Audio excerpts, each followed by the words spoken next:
cantik nian bunga yang kuntum, walaupun dekat jangan disentuh. Assalamualaikum warahmatullahi wabarakatuh. Alhamdulillahirabbil alamin, alhamdulillahilladzi bi ni'matihi tatimmus shalihah. Assalatu wassalamu ala Rasulillah, la haula wala quwata illa billah. Segala puji hanya milik Allah. Segala rasa syukur yang tiada terhingga kita panjatkan kepada Allah Subhanahu wa Ta'ala, karena dengan rahmatnya, dengan kasih sayangnya, dengan kemurahannya, sehingga kita dapat hadir di Ramadan kita tahun ini, melaksanakan ibadah di bulan Ramadan.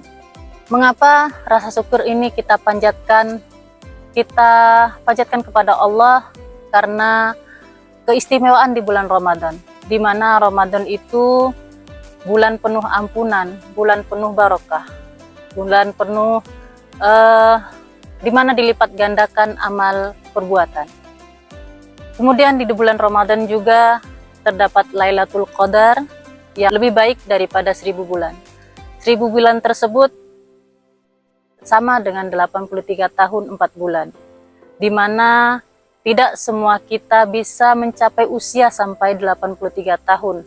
Kalaupun iya kita sampai pada umur tersebut, belum tentu bisa kita isi sepanjang usia kita dengan hal-hal yang diridhai oleh Allah Subhanahu wa Ta'ala. Saudaraku rahimakumullah, mengapa rasa syukur ini harus kita panjatkan kepada Allah dengan hadirnya kita di Ramadan tahun ini? Karena bertambahnya usia, bertambahnya kesempatan yang Allah berikan kepada kita untuk beramal soleh, itu sangat berpengaruh dengan kondisi kita di akhirat kelak. Sebagaimana sebuah kisah yang diriwayatkan oleh sahabat bernama Thalhah bin Ubaidillah, di mana di dalam riwayat tersebut beliau mengisahkan bahwa ada 2 orang yang hidup di zaman Rasulullah.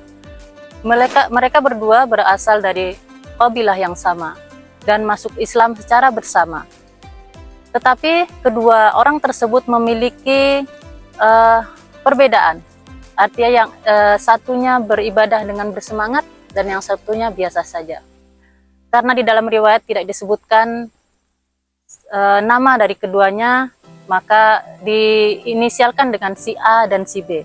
Nah, si A adalah seorang yang beramal ibadah dengan semangat, dengan giat.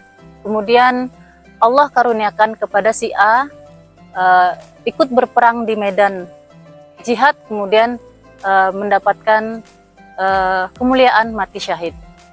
Sedangkan si B dalam beramal ibadah tidak semangat si A. Jadi amal ibadahnya biasa saja. Kemudian tidak ditakdirkan juga mati syahid. Nah, sebagaimana kita ketahui bahwa fadilah seseorang yang mati syahid itu sangat besar, seperti dibebaskan dari siksa kubur, kemudian ketika di akhir bisa memberikan syafaat kepada 70 keluarganya, kemudian akan dinikahkan dengan 72 bidadari. Begitu besar fadilah seorang yang mati syahid. Nah, si B meninggal 1 tahun setelah syahidnya si A.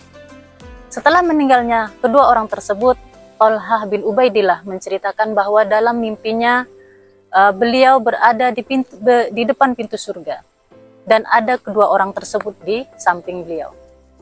Maka datanglah penjaga surga mempersilahkan si B untuk masuk terlebih dahulu ke dalam surga.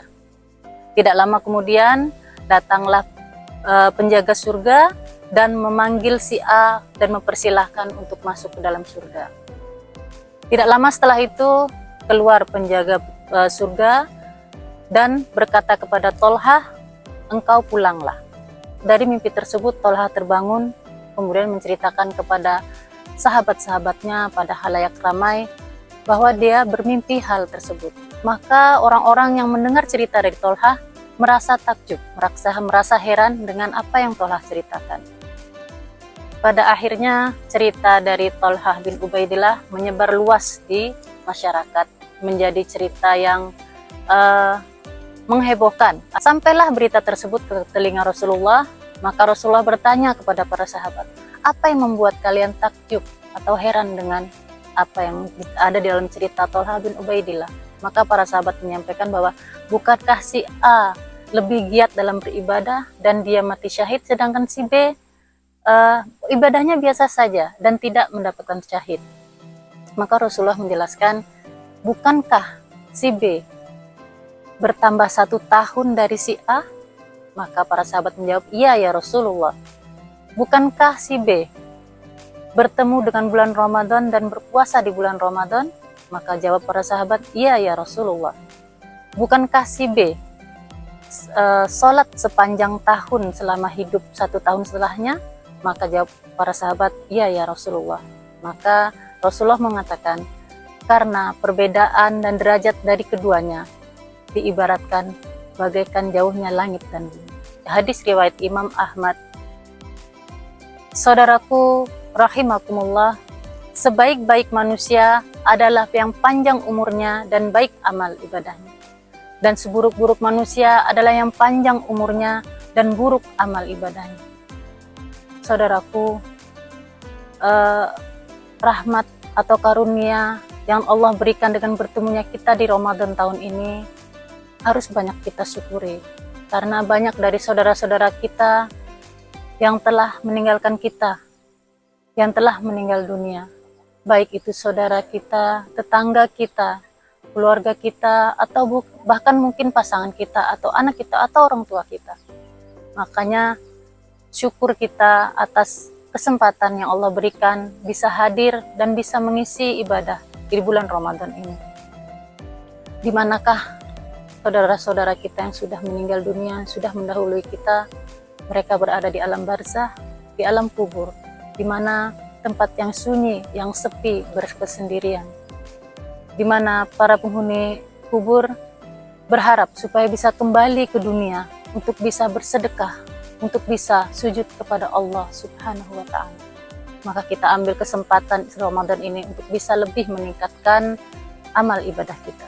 Saudaraku rahimakumullah, kita sudah diberi kesempatan bertemu dengan Ramadan tahun ini. Apakah akan kita sia-siakan Ramadan tahun ini dengan beramal yang begitu-begitu saja tanpa ada peningkatan? Apakah kita akan sia-siakan Ramadan tahun ini dengan banyak melihat media sosial yang kita miliki? Apakah akan kita sia-siakan Ramadan tahun ini lebih banyak membuka WhatsApp daripada mushaf? Atau mungkin kita sia-siakan Ramadan tahun ini dengan banyak menonton drama-drama yang ada di channel-channel YouTube? Subhanallah, saudaraku, mungkin kita tidak akan berjumpa Ramadan tahun depan. Kullu nafsin dha'iqatul maut. Setiap yang bernyawa akan merasakan kematian. Mungkin Ramadan ini adalah Ramadan terakhir bagi kita. Tidak lagi kita bisa menikmati santap sahur bersama keluarga dalam suasana yang syahdu, bercanda, gurau dengan keluarga kita. Mungkin ini adalah kita tidak bisa lagi menyaksikan senyum bahagia anak-anak kita saat bersantap hidangan berbuka. Mungkin kita tidak lagi bisa merayakan Idul Fitri, di mana Idul Fitri adalah momen di mana kita berkumpul dengan keluarga besar, momen kita melepas rindu, momen kita berbagi kebahagiaan bersama keluarga besar. Saudaraku rahimakumullah, mari kita isi Ramadan kita di tahun ini yang telah Allah karuniakan kita jumpai di tahun ini. Kita isi dengan hal-hal yang lebih baik lagi. Kita tingkatkan tilawah kita, karena Al-Quran adalah pemberi syafaat ketika di akhirat nanti. Kita tingkatkan sedekah kita, sebagaimana yang Rasulullah contohkan. Beliau adalah manusia yang paling dermawan ketika sepanjang hidupnya, dan di bulan Ramadan sedekah beliau ibaratkan angin berhembus. As-sabiqun as-sabiqun ulaikal muqarrabun. Inilah kesempatan kita untuk mengisi Ramadan kita dengan hal yang lebih baik, karena bisa jadi ini Ramadan terakhir kita, karena tahun depan Ramadan akan ada tetap hadir, tetapi belum tentu kita bisa hadir di Ramadan tahun depan. Semoga Allah mudahkan dan lancarkan amal-amal yang kita kerjakan, dan Allah jadikan amal-amal tersebut amal yang Allah terima dan diridhoi oleh Allah.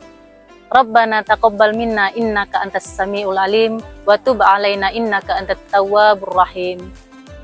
Wassalamualaikum warahmatullahi wabarakatuh.